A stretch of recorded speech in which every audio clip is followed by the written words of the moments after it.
મિત્રો સાથીઓ જોહાર અને તમને અભિનંદન કરું છું. મિત્રો દોતા તાલુકાની એવી ઘટના છે કે અંબાજીથી આજુબાજુ 13 કિલોમીટર અંદર પાડલિયા ગામ આવેલું છે અને પાડલિયા ગામના અંદર વર્ષોથી આદિવાસી પેઢીઓ ખપાઈજી તેઓ આદિવાસી વર્ષો પુરાણી રહેતા હતા.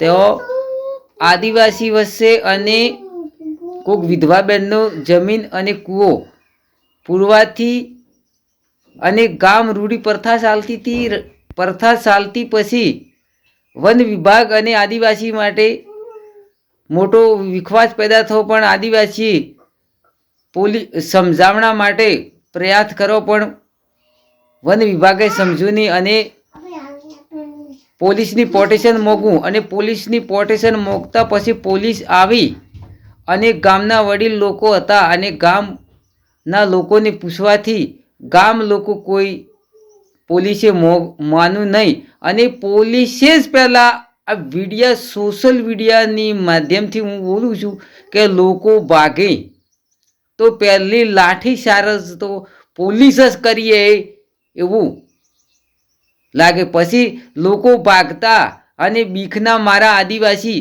વધારે ભાગતા અને વધારે બીખના મારા અને કદાચ પથ્થર મારો થયો હે. પણ તમે સોશિયલ મીડિયાના માધ્યમ તમે જુઓ કે પહેલી એમના એમ તો ઝઘડો થાય નહીં, એમના એમ તો ઝઘડો નહીં થાય. જો તો ઘર્ષણ થઈએ આ પોલીસને પ્રોટેક્શન મોકી તો પોલીસને તો બેનને પાર્ટીને શાસનની હતી, બે પાર્ટીને રક્ષા કરવાની હતી.